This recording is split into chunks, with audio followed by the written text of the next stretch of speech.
Bismillahirrahmanirrahim. Assalamualaikum warahmatullahi wabarakatuh. Waalaikumsalam warahmatullahi wabarakatuh. Waalaikumsalam warahmatullahi Waalaikumsalam wabarakatuh. wabarakatuh, Bu. Selamat malam Ananda semua. Salam sehat selalu. Kita akan bahas tentang ujiran dan uji binomial pada malam hari ini. Sebelum kita masuk ke situ, Ibu mau tanya, siapa yang masih ingat statistika non-parametrik itu digunakan untuk data yang seperti apa? Sudah kita bahas pekan lalu.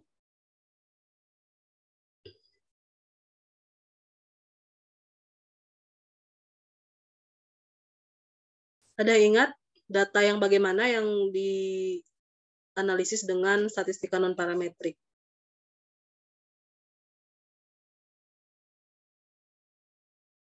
Distribusinya apa?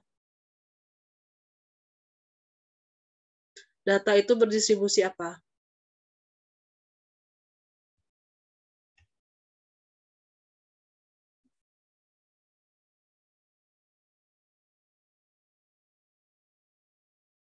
Masa nggak ada yang ingat? Baik, Ibu ulangi, statistika non-parametrik itu kita gunakan jika datanya tidak berdistribusi normal. Atau data ini skalanya kualitatif. Jadi kita gunakanlah si statistika non-parametrik. Berskala kualitatif itu skalanya itu nominal atau ordinal. Nah, jadi sebelum kita bahas ujiran dan uji binomialnya, kita ulang sedikit ini ya. Mungkin sudah pernah di metode statistika, tapi kita ulang aja biar nggak miss gitu ya. Oke, jadi statistika non-parametrik ini isinya sebetulnya kita mengkuantifikasi data kualitatif, namun tidak tertutup kemungkinan jika datanya itu kuanti, tetap dapat digunakan gitu.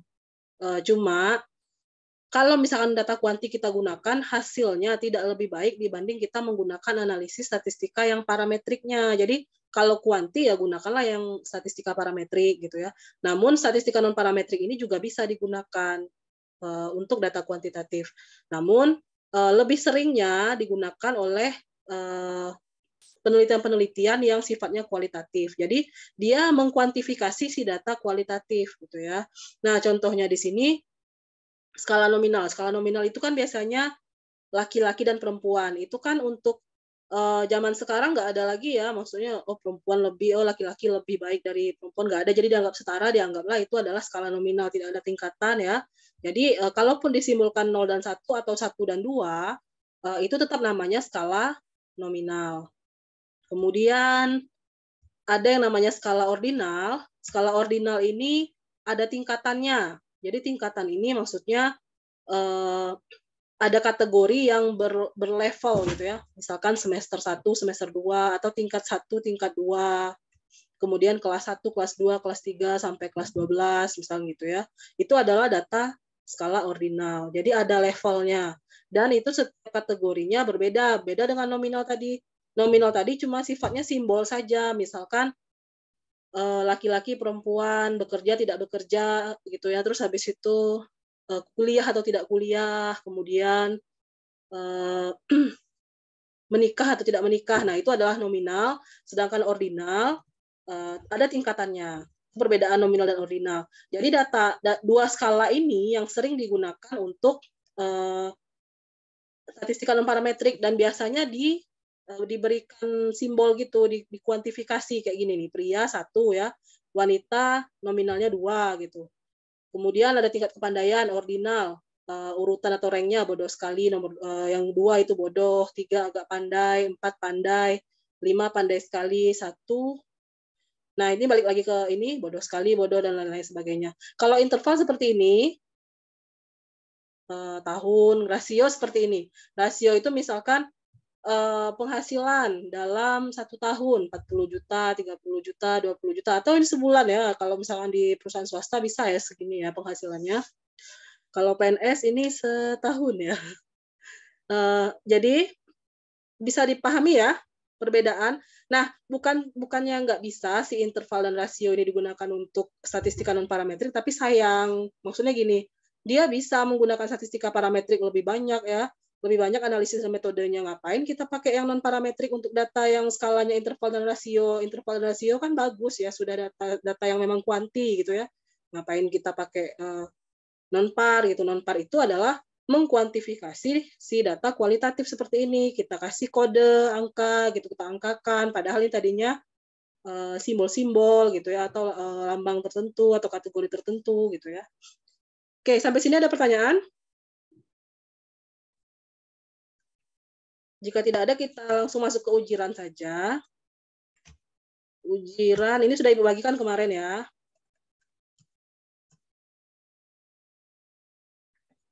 Oke, statistika itu kan ada peluang ya. Syarat munculnya peluang itu apa? Ada yang masih ingat MATSTAT-nya, metode statistikanya?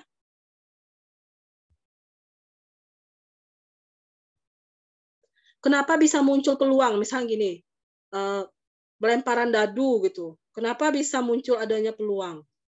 Karena apa? Atau gini, kartu bridge kita kocok dulu ya. Itu kan setelah itu kita pilih satu. Nah, dengan seperti itu jadi muncul peluang. Itu kenapa? Ada peluang 1 per kalau tanpa joker berapa? 52 ya.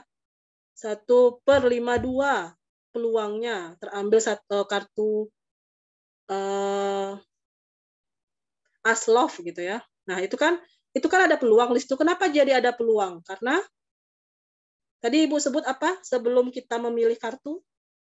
Ini kok pada diam semua karena malam-malam ya kuliahnya?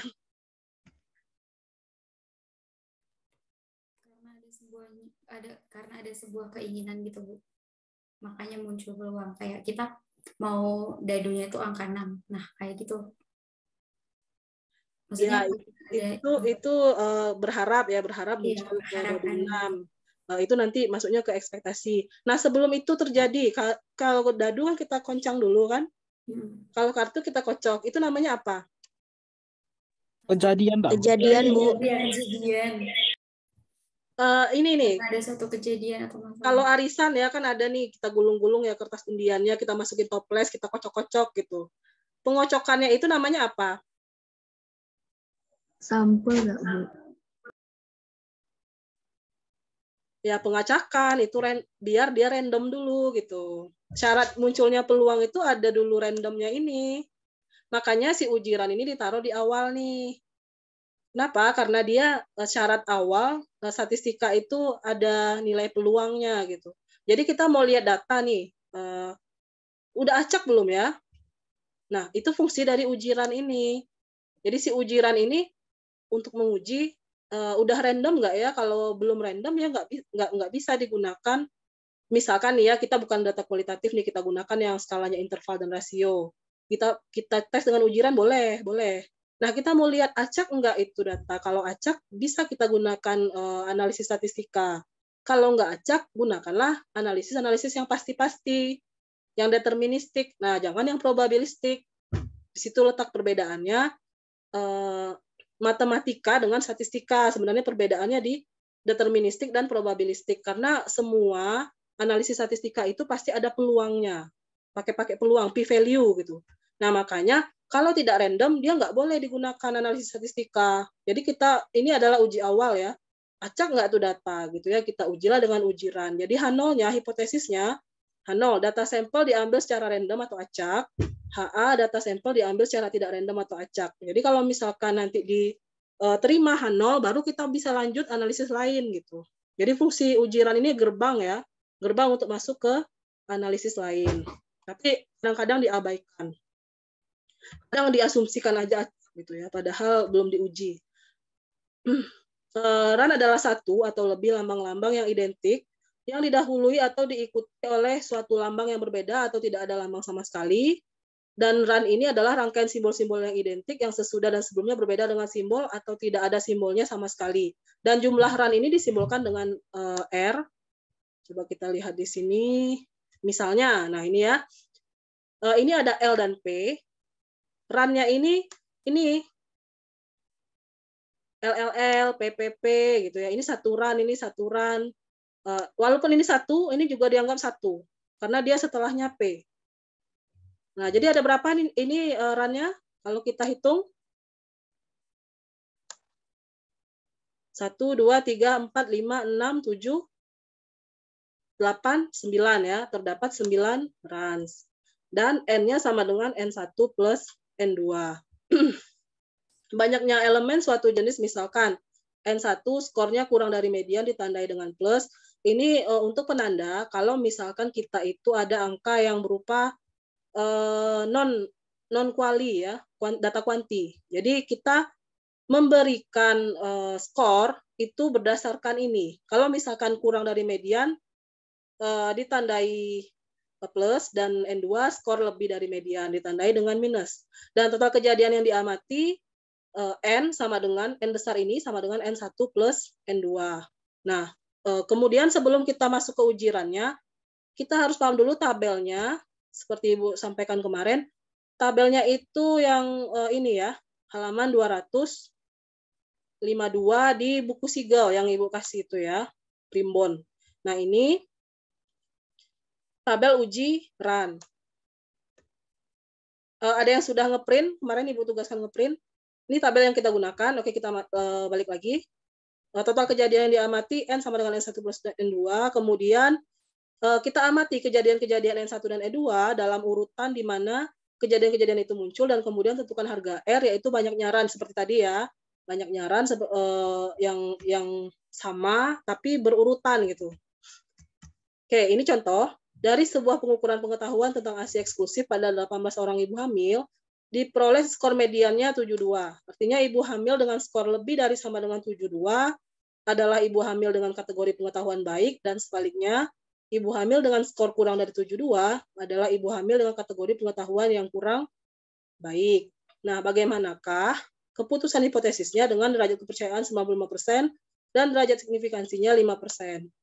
Jadi ini kan sudah lumrah ya, ini gamma 95%, yang ini alfa, karena kan gamma ini sama dengan 1 min alfa, begitu pula sebaliknya ya. Kalau alfa tahu ya, yang waktu di Mathstat Ibu jelasin pakai tabel Z ya, dan tabel T. Kemudian hipotesisnya kita buat H0, tidak ada, nah ingat ya, si H0 ini artinya bersifat random, pokoknya di sini bersifat random, dan yang HA itu tidak bersifat random. Ini kata-kata tidak ini di sini ya. Jadi kalau misalkan di sini bersifat random, kita bisa menyimpulkan bahwa si pengetahuan ibu hamil ini tidak ada perbedaan nih gitu ya. Kalau mau kita lebih lanjut lagi H0-nya, tapi cukup sebenarnya sampai sini aja urutan dalam memiliki pengetahuan bersifat random. Dan kemudian yang HA-nya urutan dalam memiliki pengetahuan tidak bersifat random. Ini kalau misalkan ada kata tidak seperti ini, berarti ujinya adalah uji dua pihak ya. Oke, sekarang kita beri coding. Ini skornya, ini adalah nomor, maksudnya nomor ibu hamil 1 sampai 18 dengan skornya 65 sampai 76. Sekarang kita lihat tadi kan kategorinya, kalau lebih dari sama dengan 72 itu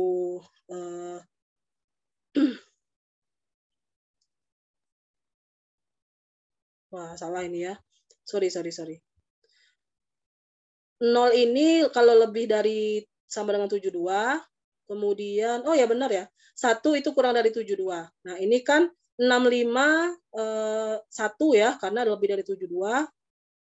Kurang dari 72, 32 itu 1, kurang dari 72 juga. Kemudian 87 lebih dari 72, 96 lebih dari 72 jadi 0, 88 juga, jadi ini 000, kemudian dan seterusnya ya. Nah, di sini kita ketemu run-nya ada berapa? Ini 1, terus 2, 3, 4, 5, 6 ya. Jadi R-nya ada, benar nggak 6?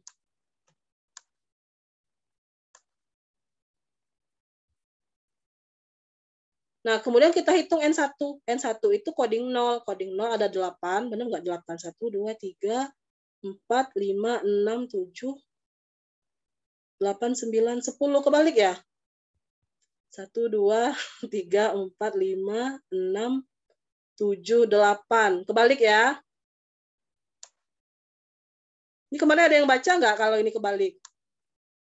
Kan udah Ibu bagikan. Oke, R-nya ada 6, kemudian N1 10, dan N2-nya 8. Selanjutnya berdasarkan tabel di atas jumlah runnya 6, N1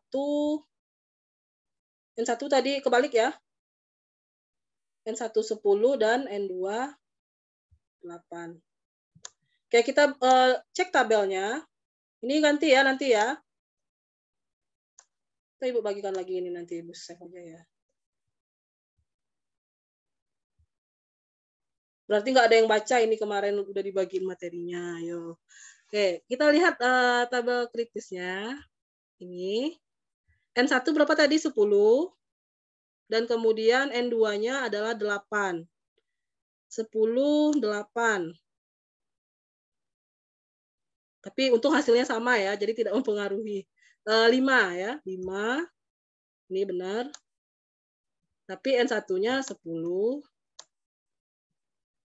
Kebetulan sama ini ya. Benar salah kebalik tempatnya tadi, penempatannya. Memang 5 ya nilai kritis R-nya. Kemudian nilai kritis R pada tabel 2, sampel N1 8 dan N2 10. Pas Bu, 15. Memang benar ya? Itu tadi kebalik lagi kan? N1 10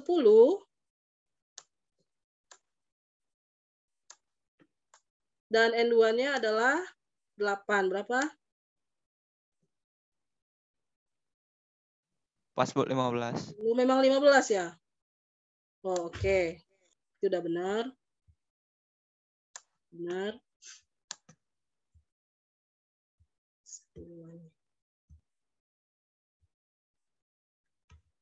Nah, jumlah run kasus 6 run terletak di antara 5 sampai 15. Dia terletak di sini ya. Nah, karena terletak di antara, maka dia masuknya ke daerah penerimaan H0. Tapi kalau dia misalkan jumlah run-nya ini 16 misalkan, berarti dia di luar ya, di luar interval ini, itu H0-nya ditolak. Atau run-nya cuma 4, atau 3 run-nya. Kalau run-nya 3, berarti dia kurang dari ini, di luar interval ini, H0-nya ditolak. Berarti tidak random. Tapi karena ini berada di dalam interval, maka disimpulkan bahwa urutan dalam memiliki pengetahuan bersifat random.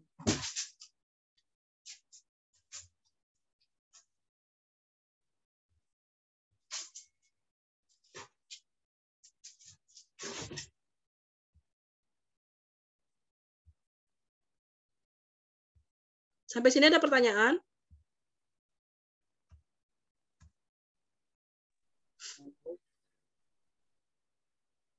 Bisa dipahami ya? Saya Bu izin bertanya Bu. Ya, silakan. Saya kurang mau bertanya tentang jumlah run kasus 6 run itu terletak di antara 5 sampai dengan 15 tuh saya tidak mengerti di situ. Jumlah run-nya ini kan kita bikin kriteria dulu nih sebenarnya ya untuk penolakan dan penerimaan itu. Kriterianya kalau misalkan run-nya itu berada pada interval dari tabel nilai kritis, gimana ya? Ibu nggak buka tab lagi nih. Jika misalkan run itu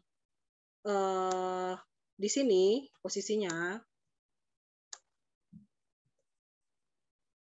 R1 kritis, anggaplah gitu ya. Terus ini R2. Berdasarkan tabel tadi ya, tabel tadi ada di buku Sydney Siegel yang Ibu bagikan itu. Nah, ini H0 diterima. Ini kriteria untuk penerimaan atau penolakan H0 ya. Nah, H0 diterima kalau seperti ini. Kalau R-nya ada di interval itu. Atau bisa juga kita pakai tabel Z, tapi di sini kita pakai tabel yang R lebih mudah ya.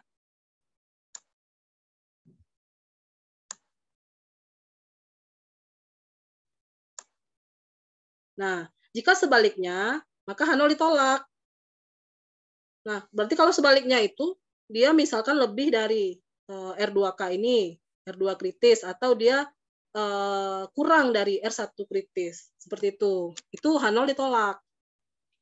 Jadi jumlah RAN-nya ini, intinya jumlah RAN ini harus berada di interval tabel 1 dengan nilai kritis tabel 1 dengan nilai kritis tabel 2. Itu baru dikatakan si data ini random.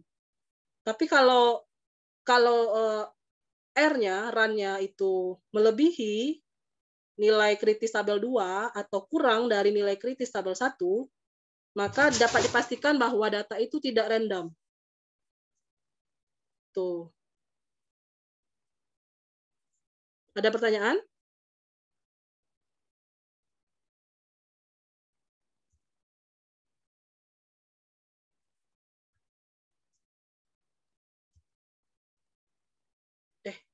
Kok print?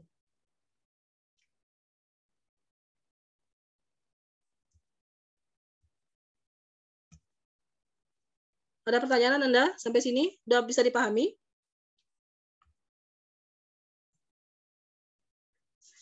Nah, ini bisa juga ditambahkan jika R lebih dari R2K atau R kurang dari, ingat ya kata sama dengan itu hanya selalu ada di H0 ya.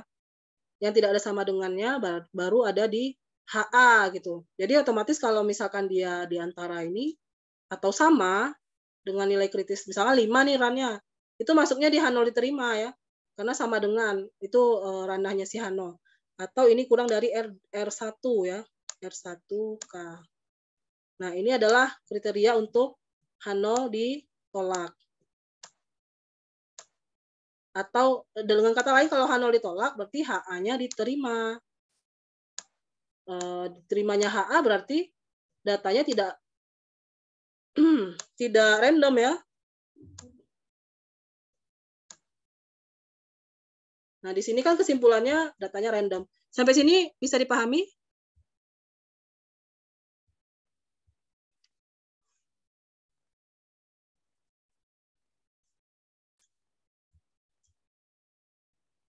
Gampang ya ujiran ya.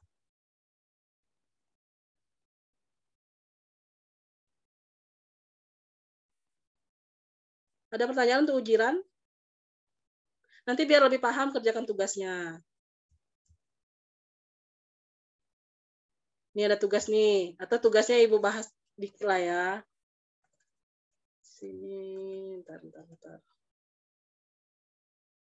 Nih, di sini berapa jumlah RAN-nya? Soal nomor 2 ya. 1, 2,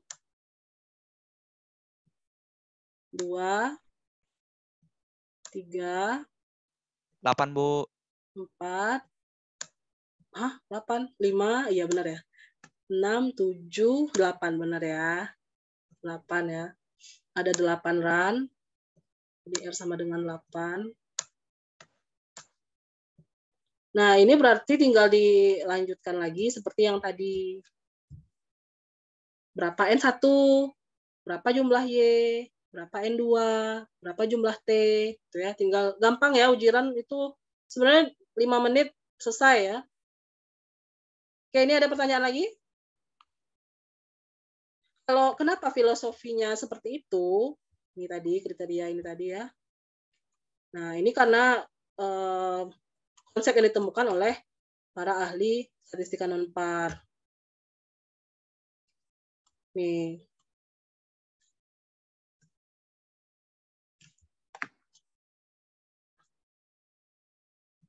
Ini ahlinya tahun 1943 ya. Penemunya Wolfowitz. Nah, di sini kan kalau misalkan kita mau tahu filosofinya kenapa, ya dia pasti ada dulu diseminarkan dan panjang lebar. Kenapa seperti itu? Kok dengan seperti itu bisa disimpulkan dia random dan tidak random gitu.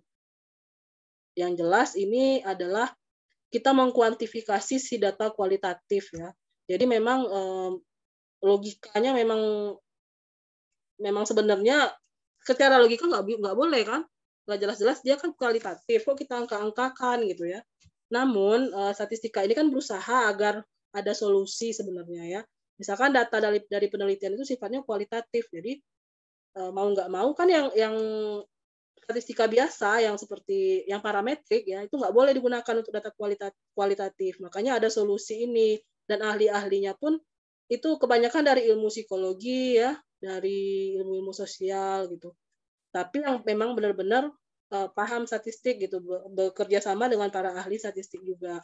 Nah, muncullah jadinya satu cabang ilmu yang luas juga namanya statistika non parametrik dan sering digunakan oleh orang-orang ilmu sosial dan psikologi. Nah, itu kalau kenapa Bu kayak gitu? Ya, itu memang ilmunya seperti itu ya.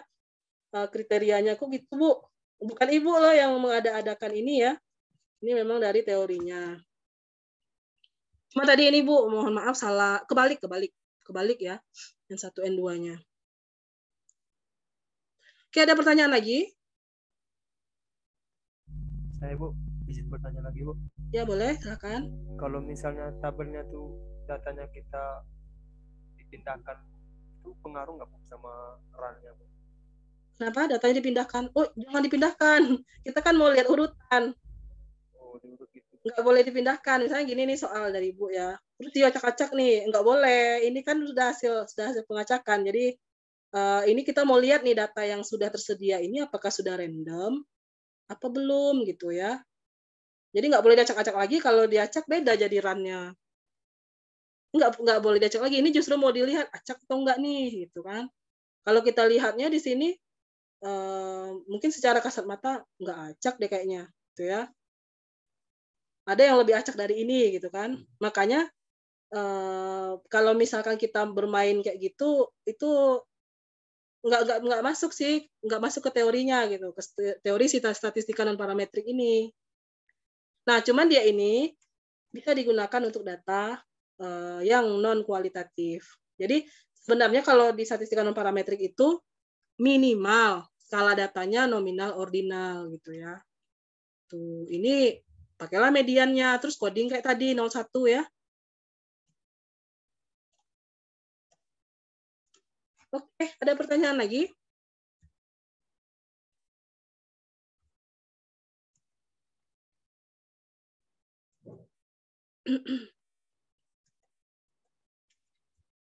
Kalau tidak ada, kita masuk ke uji binomial.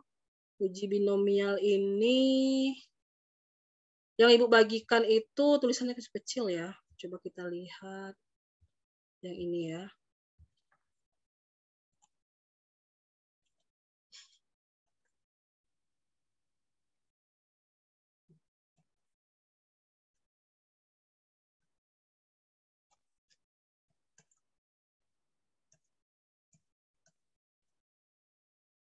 Nah, uji binomial, coba lihat ini.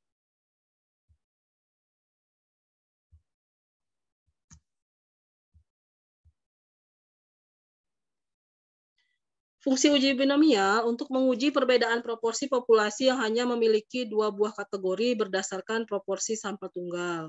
Dan persyaratannya datanya boleh berskala nominal yang hanya memiliki 2 kategori dan prosedur pengujiannya ini minimal ya, ini minimal nominal gitu. Jadi bukannya nggak ordinal nggak boleh gitu ya.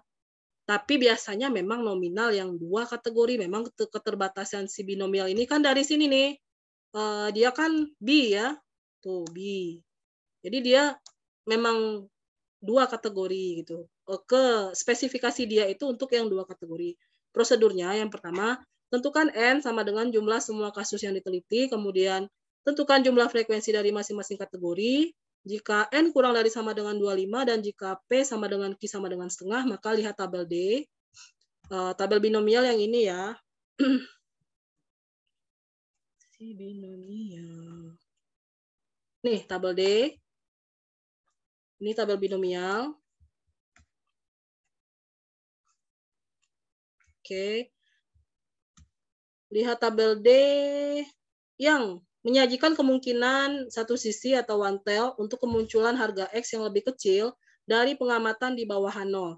Dan uji satu sisi digunakan apabila telah memiliki perkiraan frekuensi mana yang lebih kecil. Jika belum memiliki perkiraan, harga P dalam tabel D dikalikan 2.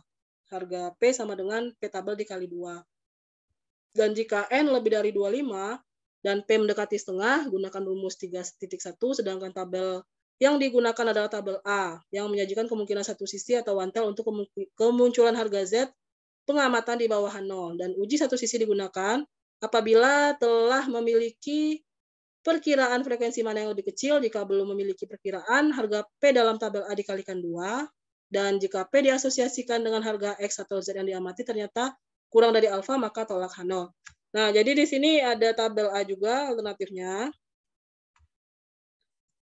Karena dia untuk yang, nah ini.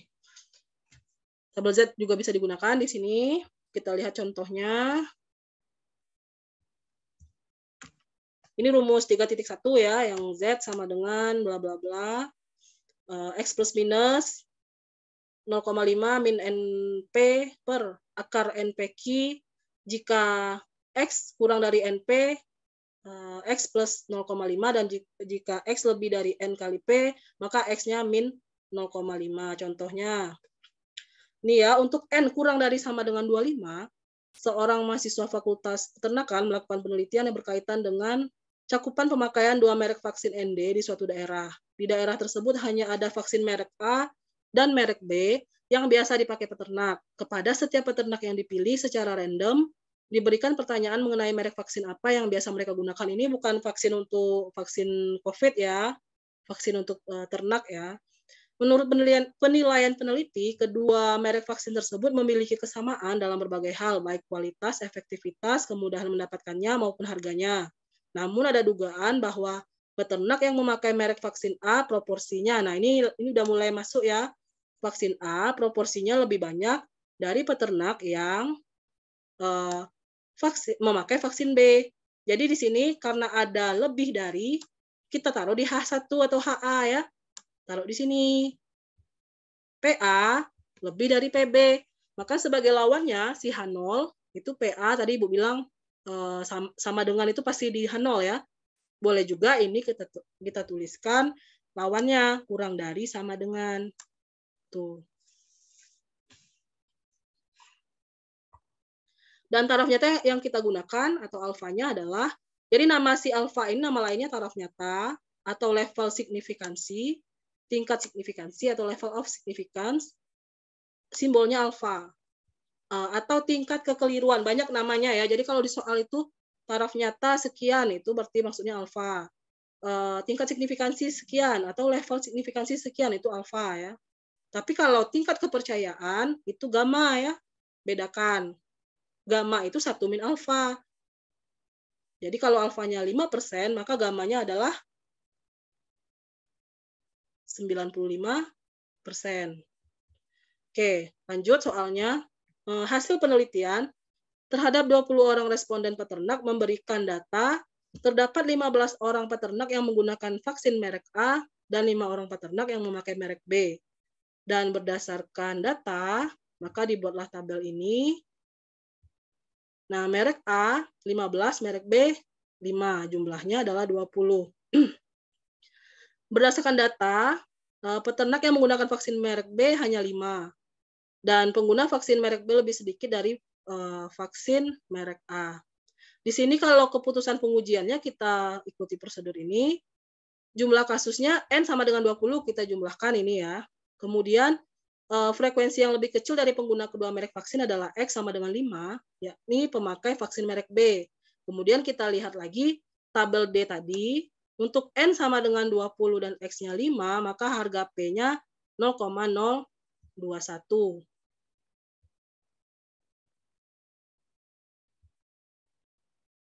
N20, X-nya 5 ya.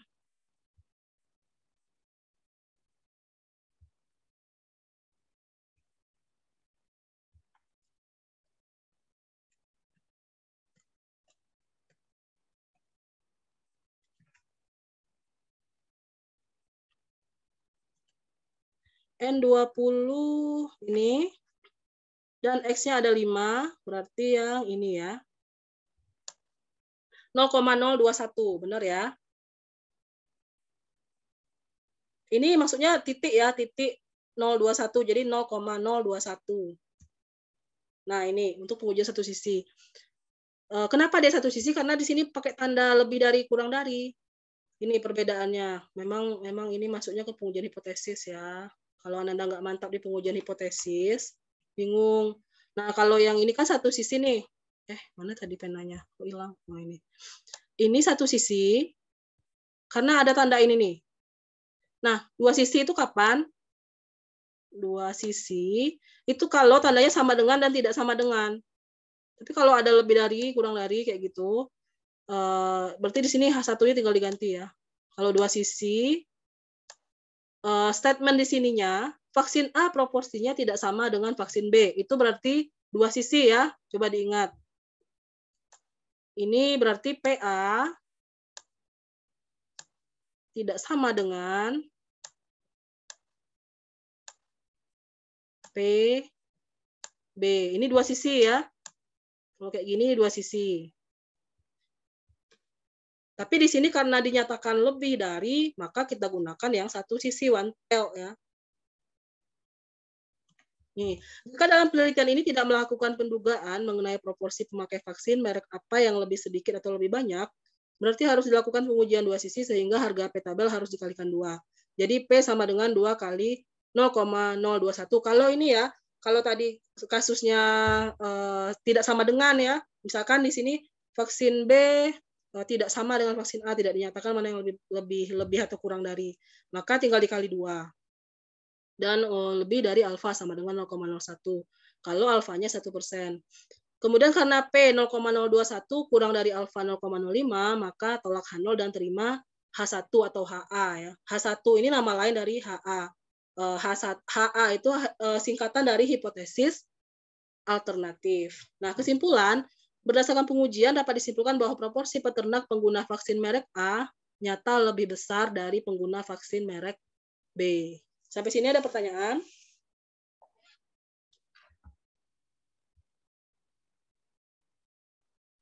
Nah, ini yang tidak sama dengan nih. Ini nanti bukunya Ibu kasih ya, modulnya. Kan belum Ibu kasih kemarin.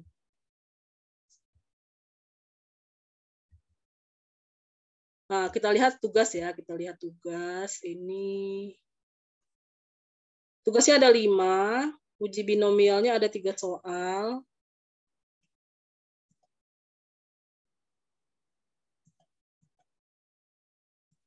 Nah, kayak gini kan langsung disebutkan nih. 23 sampel yang dipilih ternyata 13 orang memilih makanan yang dibungkus dengan kemasan warna kuning emas dan 10-nya memilih makanan yang dibungkus dengan warna metalik. Nah, tergantung hipotesisnya nanti Anda cocokkan dengan nilai tabel. N-nya sama X-nya, seperti di contoh tadi. Apakah bisa dipahami? Simpel sebenarnya ya, tapi harus hati-hati kalau tidak teliti, salah jawabnya. Karena dia susah-susah gampang. Gampang susah. Nah, itu. Gampang dulu nih, gampang nih. Oh, gampang dibanding yang metode statistika yang pakai tabel Z ya. Daripada ini aja lebih gampang nih. Interval konfidensi yang diestimasi itu lebih susah dari ini ya. Angkanya lebih gede-gede yang kita waktu, ingat nggak yang metode statistika kita hitung berapakah selang kepercayaan itu, ingat nggak? Nah, itu kan lebih susah dibanding ini. Ini kan simple. Tapi hati-hati kalau tidak teliti. Kayak tadi kebalik nih, kayak Ibu tadi di slide ya. Kebalik. N1 dengan N2-nya. Tuh. Paling itu sih tantangannya, ketelitian sama. Padahal dia gampang, tapi karena kita tidak teliti, salah deh.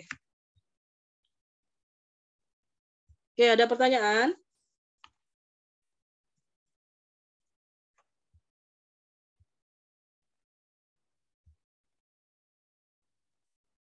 Kalau sampel besar, di slide ada sampel besar.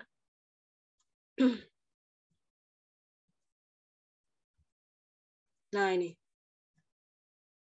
rumusnya kalau kita pakai pendekatan untuk sampel besar ya.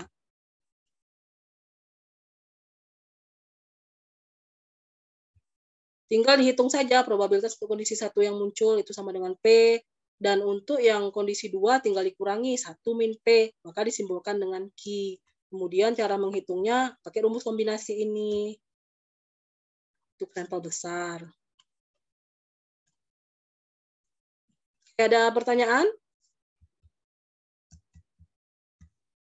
Tapi kalau yang sudah baca udah paham ya. Bahkan yang Ibu kasih ini lebih rumit ya contohnya.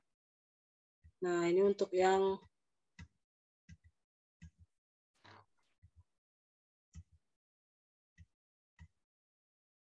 kalau P sama dengan Q, seperti ini contohnya. Berarti kalau P sama dengan Q, berarti kan 0,5 nih. Tinggal kita cocokkan saja dengan nilai tabel tadi ya. Ini ada pertanyaan sampai sini? Sepertinya tidak begitu ini ya, Nanda. Yang penting kan tinggal menghitung frekuensi aja kayak gini. Jadi sama kayak tadi yang ini. Simple kan? Untuk menyelesaikan masalahnya nggak perlu bikin mendata kayak gitu-gitu, langsung aja kayak gini nih. Jenis kemasan 1, 2, 3, 4 kayak gini. Terus yang ini tadi yaitu uji kuadrat, sorry. Ini nih.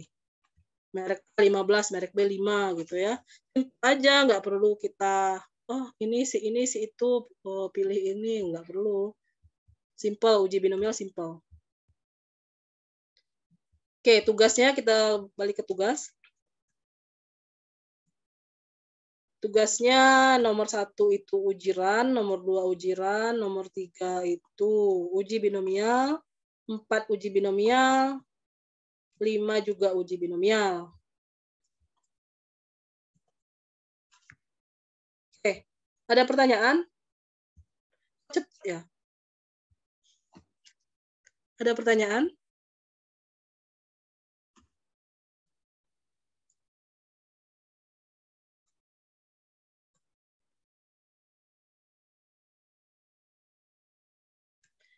Kita masuk dulu ke contoh yang N-nya lebih dari 25 untuk yang sampel besar.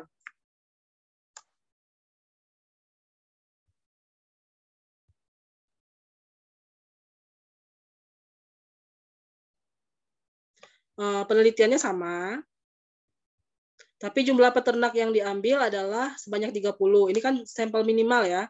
Pengambilan sampel minimal itu 30 kalau untuk ujinya Z. Kalau pakai tabel Z itu syaratnya ini kan. Nah, peneliti belum bisa menduga vaksin merek mana yang lebih banyak digunakan peternak. Maka tadi seperti Ibu bilang, kalau tidak bisa diduga, kita gunakan tidak sama dengan ya tandanya. Jadi asumsinya tidak sama aja gitu. Maksudnya tidak sama nih pengguna vaksin itu gitu ya. Dan di sini kita kan 0,05. Terus karena kita tidak tahu, ini P-nya berarti kita ambil patokan yang tengah-tengah ya, 0,5. Bedakan 0,5 yang di P, ini P, dengan signifikansi. Ini 0,05, ini 5%. 5%. Kalau ini nilai peluang 0,5 setengah ya. Maka di sini H0-nya adalah PA sama dengan PB sama dengan setengah. Kemudian H1-nya PA tidak sama dengan PB, tidak sama dengan setengah. Kalau ini kan alfa 5% ya, jangan kebalik-balik. Nanti di peluangnya dibikin 0,05, padahal itu nilai alfa. Oke, kita lanjut. Ini untuk sampel besar, yang tadi sampel kecil ya. Kurang dari 30. Oke, hasil penelitian terhadap 30 orang responden peternak memberikan data terdapat 24 orang peternak yang menggunakan vaksin merek A dan 6 orang peternak yang memakai merek B. Ternyata kesimpulannya gini ya, lebih banyak si A dibanding B. Kemudian frekuensi yang lebih kecil itu adalah X sama dengan 6, maka kita cari harga P dari N sama dengan 30 dan X sama dengan 6, tapi kita lihat dulu, hitung dulu Z-nya ini. X plus minus 0,5 min N dikali P per akar dari N kali P kali Q. Jika X kurang dari N kali P, maka X-nya plus 0,5. Jika X lebih dari N kali P, maka X-nya kurang 0,5. Ini nilai peluang bukan alfa ya. Kemudian dimasukkan penghitungannya seperti ini. Besok di pertemuan minggu depan Ibu ajarkan pakai software untuk ngecek pengerjaannya. Benar nggak tugasnya nih? Jadi kita gunakan software minggu depan ya. Kalau sekarang kita pakai manualnya dulu nih, ngitung bersusah-susah dulu ya. Kalau misalkan Ibu kasih tahu sekarang penggunaan software, nanti Anda malah nggak ngitung ya, langsung aja terus di jawabannya Z sama dengan Bu, ternyata ditolak Bu H0 kayak gitu. Padahal kan harus memahami langkah untuk menghitungnya dulu nih. Kemudian kita lihat tabel Z. Untuk Z sama dengan min 3,10, masih ingat nggak cara membaca tabel Z? Maka harga P-nya 0,001. Nah, untuk yang dua sisi kita kalikan 2, maka 2 kali 0,001 sama dengan 0,02. Kita buka lagi tabel Z-nya biar ingat lagi ya. Di metode statistika kan sudah diajarkan kan, waktu itu Ibu yang ngajarin. Nih kalau ada yang bingung lagi, Ibu jitak ya.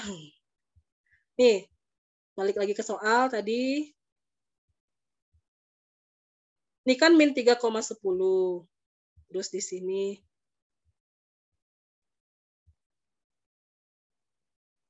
Nih ya. Walaupun dia di situ min, kan di sini karena dia dua pihak, wajar lah ada muncul nilai min, maksudnya itu pihak kiri, pihak kanan nih, kan dua pihak ya. Inilah dia hasilnya 0,01. Karena kan 3,10 ini ya. Masih ingat kan?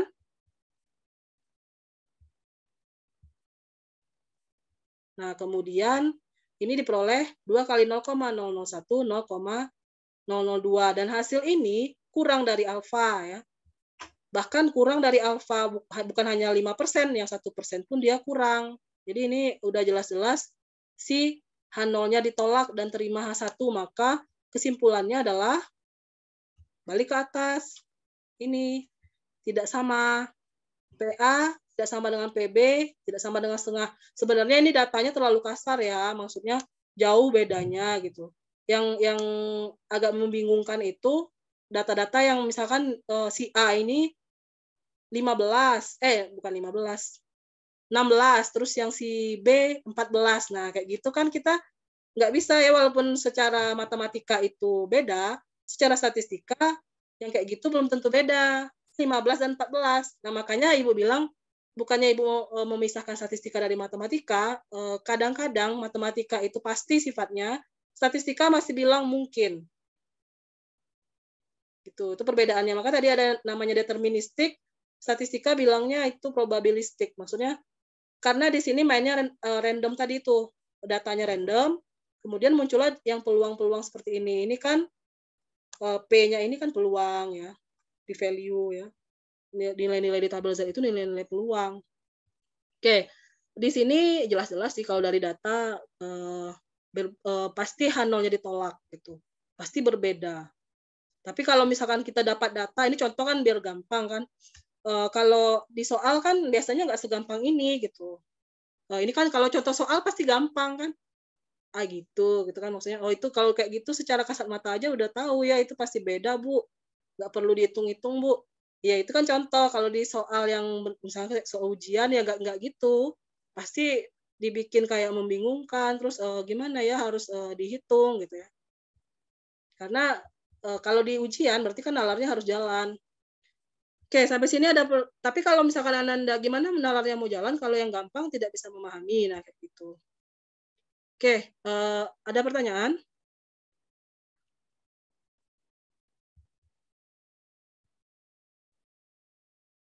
Cukup jelas ya. Kirain Ibu tadi 1,5 jam loh menjelaskan ini, ternyata enggak juga. Atau mau dikasih contoh soal terus dikerjakan? Latihan maksudnya, latihan soal terus dikerjakan dulu gitu. Tapi karena udah malam ya, pasti udah banyak tugas belum? Udah banyak tugas? Buat besok ada tugas? Lumayan, Bu. Oh ya udahlah kalau gitu, selamat mengerjakan tugas. Pantesan tadi pada nggak jawab ya, pasti lagi ngerjain tugas ya. Sambil buka laptop, sambil ini cuma didengerin doang, terus habis itu sambil ngetik-ngetik gitu ya. Sambil ngitung-ngitung. Pokoknya tadi ditanya yang gampang aja, tuh nggak ada yang bersuara, lagi ngerjakan tugas. Ini mohon maaf suara Ibu agak serak-serak gimana, soalnya masih pilek, flu. Tapi udah lumayan lah, nggak ini ya, nggak begitu. Kemarin flu berat, hidung tersumbat, ini agak lumayan, tinggal suaranya yang agak gimana. Oke, kalau tidak ada pertanyaan, nanti Ibu kasih modul tadi, Ibu share di grup. Kemudian tugasnya akan Ibu taruh di LMS dan dikumpulkan paling lambat berarti minggu depan ya. Dikerjakan di kertas bebas, yang penting tulis tangan. Ada yang mau didiskusikan dulu sebelumnya? Kita hari Rabu jadi ya offline ya. Berarti Rabu itu offline-nya yang nggak bisa hadir offline, Ibu bikinkan videonya. Minggu depan berarti akan dijelaskan penggunaan software untuk melihat tugasnya dikerjakan dengan benar nggak, jawaban tugasnya benar nggak gitu. Kita cek pakai software ya. Untuk pekerjaan tugas silakan manual dulu nih, karena kan belum pakai software, harus diikuti langkah-langkah prosedurnya semuanya dengan lengkap ya.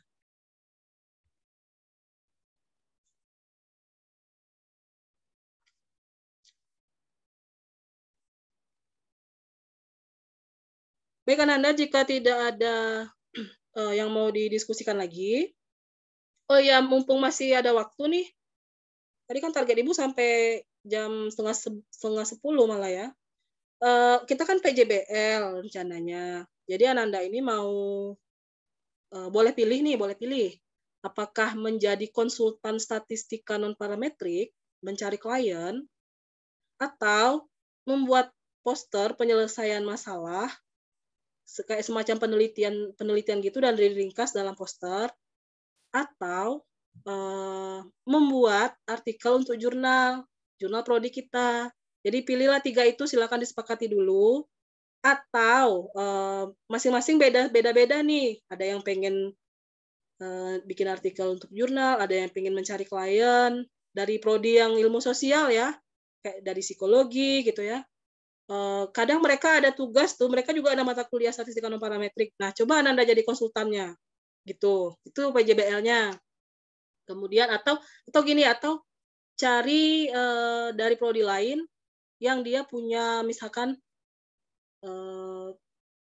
penelitian apa gitu yang kuesioner, datanya kualitatif, diselesaikan dengan non parametrik. Tapi kan ini baru 2 ya, dipelajari ujiran dan uji binomial.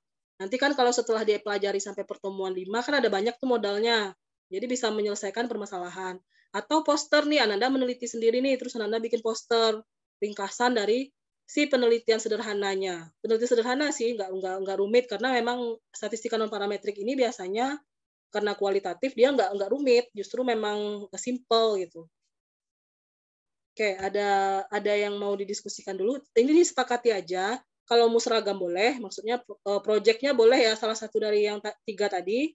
Kalau mau seragam semuanya kami mau bikin artikel untuk jurnal, Bu, oke. Tapi ada yang bilang gini, misalkan Bu kami poster tapi teman-teman maunya jurnal, oh boleh. Ada yang mau cari klien, oh silahkan. Jadi PJBL-nya boleh seragam, boleh beda-beda.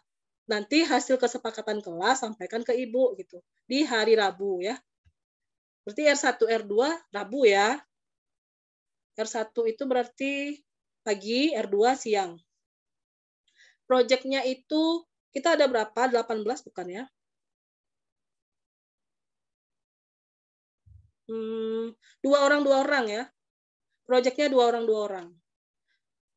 Kalau karena ganjil, berarti yang satunya itu 1 orang, nggak boleh 3 orang. Berarti kan tersisa 1, tapi emang kita ya. Ya udahlah, berarti kita kan udah Ibu tentukan nih jurnal aja karena lagi PMM kan. Nggak mungkin kan mau bikin poster lah, mau nyari klien lah gitu. Jadi kita langsung aja jurnal, artikel di jurnal. Kita 18 kan ya sama Nadia Ulfa. Tapi Nadia Ulfa kan jarang masuk. Nadia Ulfa juga nanti Ibu tugaskan sendiri deh. Jadi yang lain 2-2 gitu ya. Setuju? Jadi silakan nanti disepakati, cari temennya, jangan Ibu yang tentukan, cari temennya, dan pilihlah proyeknya. Atau mau seragam semua juga boleh. Sampaikan ke Ibu hari Rabu. Oke, ada yang mau didiskusikan?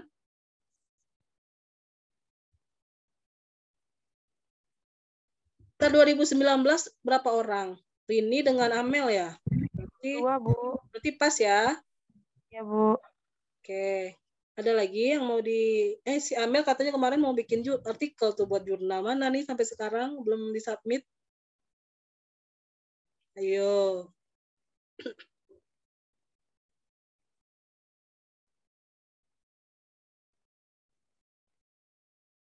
Oke, Ananda, kalau tidak ada kita tutup ya. Cukupkan sampai di sini.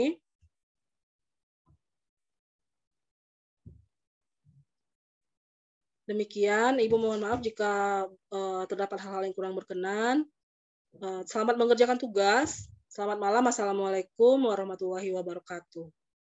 Waalaikumsalam warahmatullahi wabarakatuh. Terima kasih, Bu. Terima kasih, Selamat malam, Bu. Bu. Sama-sama.